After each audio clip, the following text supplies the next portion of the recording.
Welcome to Historical Crypto News. Today we're diving into the story of a blockchain that exploded onto the scene, promising lightning-fast speeds and rock-bottom fees. This is the incredible history of Solana. Our story begins not in a garage, but in the sunny vibes of San Diego.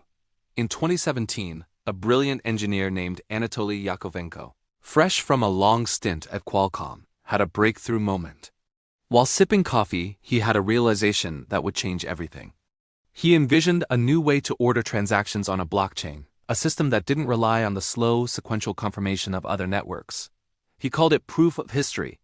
Imagine a giant, unchangeable clock ticking for the entire network. Each transaction gets a timestamp from this clock before it's even processed. This allows validators to know the exact order of events without having to communicate back and forth constantly. This was the core idea, a verifiable, trustless source of time that could unlock unprecedented speed. Yakovenko quickly wrote a white paper and, along with his former Qualcomm colleague Greg Fitzgerald, started building. They founded a company initially called Loon, but to avoid confusion with another crypto project, they rebranded. They chose the name Solana, inspired by Solana Beach, a small coastal city in California where they had both lived and surfed. The name captured the project's fresh, fast, and ambitious spirit. Soon, another key player joined the team, Stephen Akridge, also from Qualcomm. He took Yakovenko's proof of history concept and optimized it, figuring out how to offload transaction verification to GPUs. This was a game changer.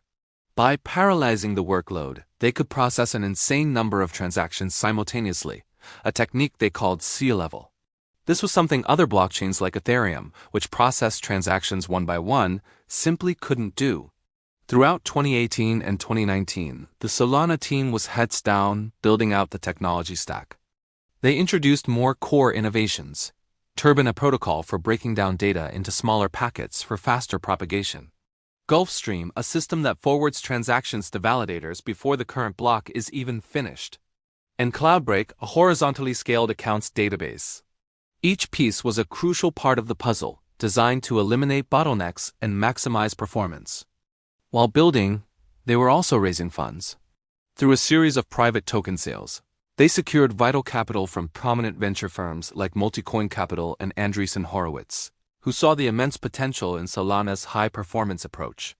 This funding was critical for hiring top-tier engineering talent and preparing for a public launch.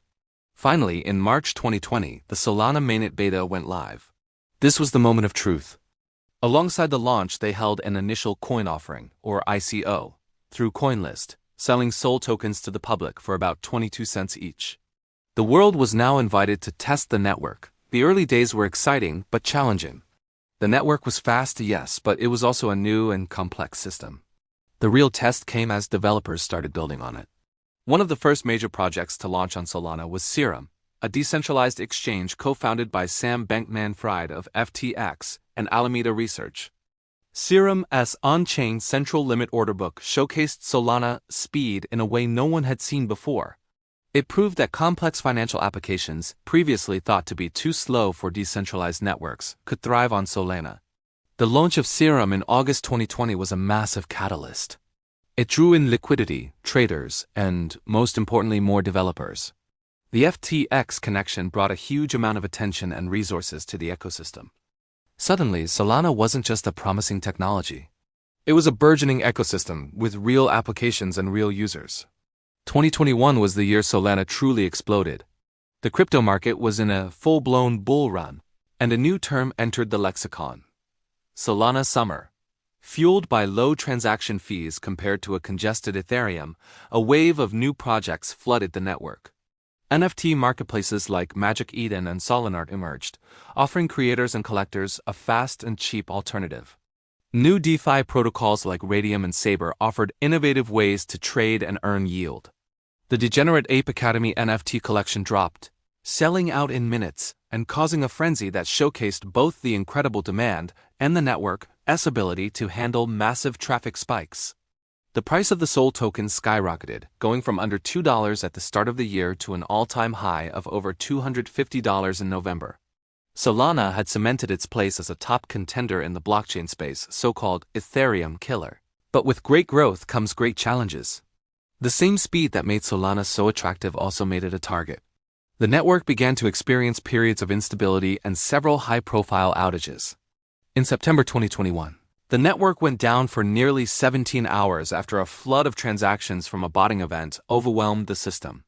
Similar incidents occurred over the next year, caused by everything from misconfigured nodes to intense demand from new applications.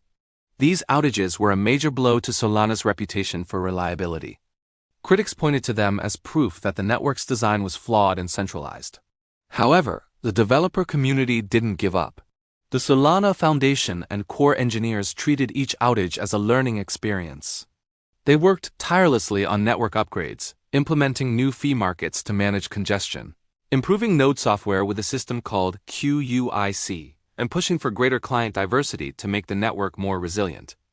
Then came the storm.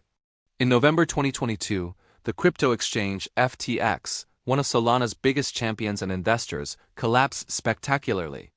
The fallout was devastating for the entire crypto industry, but it hit Solana particularly hard. The price of Sol plummeted as the market feared the ecosystem would collapse without its biggest backer. Many projects that had been funded by FTX or Alameda were suddenly in jeopardy. It was an existential crisis. For a moment, it seemed like Solana's story might end there. But what happened next was remarkable. Instead of fading away, the community rallied. Developers who had built on Solana because of its technology, not just its association with FTX, doubled down.